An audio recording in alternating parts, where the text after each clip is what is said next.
பெங்களூரில் இருந்து மார்த்தாண்டத்துக்கு எஸ்சிடிசி வானவில் பிரீமியம் சர்வீஸில் தாங்க ரீசெண்டாக ட்ராவல் பண்ணியிருந்தேன்.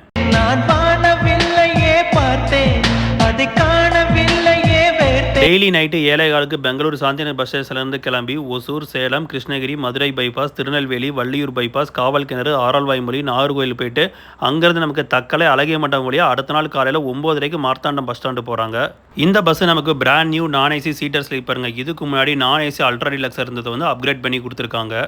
இவ்வளோ லாங் போகிற ஜர்னிக்கு வந்து நான் ஸ்லீப்பரில் தாங்க ட்ராவல் பண்ணேன். ஆன்லைனில் தான் புக் பண்ணேன். 1250. டேரெக்டாக கண்டக்டர் எடுத்திங்கன்னா 1200. சீட்டர் வந்து ஆன்லைனில் எடுத்திங்கன்னா 900. டேரெக்டாக கண்டக்டர் எடுத்திங்கன்னா 850. இந்த பஸ்ஸுக்கு தருமபுரி என்ட்ரி இருக்குது. ஆனால் அதில் ஒரு கண்டிஷன், நீங்கள் ஆன்லைன் புக்கிங் பண்ணாமல் தான் நமக்கு உள்ளே வந்து பிக்கப் பண்ணிப்பாங்க. நீங்கள் டேரெக்டாக சைட்டில் தருமபுரி டு திருநெல்வேலி, தருமபுரி டு நாகர்கோவில், மார்த்தாண்டப்பட்டினம் காட்டாது.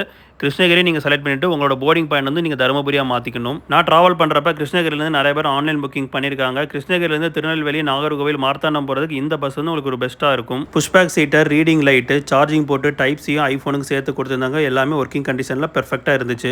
ஸ்லீப்பரில் அஸ் யூஸ்வல் கொடுக்க மாதிரி தாங்க luggage holder, fan, reading light, charging point எல்லாம் கொடுத்துருந்தாங்க. மார்த்தாண்டம் ஆன் டைம் 9:30 வந்து இறங்கிட்டாங்க. இந்த பஸ்ஸில் எண்ட் டு எண்ட் ஜர்னி பண்ணி என்னோட எக்ஸ்பீரியன்ஸ் வந்து ஃபுல் விளாகாக சொல்லியிருக்கேன். யூடியூப்பில் பார்க்குறீங்கன்னா ரிலேட்டட் வீடியோவில் கொடுத்துருப்பேன். இன்ஸ்டாவில் பார்த்தீங்கன்னா பயோவில் கொடுத்துருப்பேன். நீங்கள் யாரும் இந்த பஸ்ஸில் ட்ராவல் பண்ணிங்கன்னா உங்களோட எக்ஸ்பீரியன்ஸ் வந்து கமெண்ட்டில் ஷேர் பண்ணுங்கள். வீடியோ பிடிச்சினா மறக்காமல் லைக் அண்ட் சப்ஸ்கிரைப் பண்ணிக்கோங்க.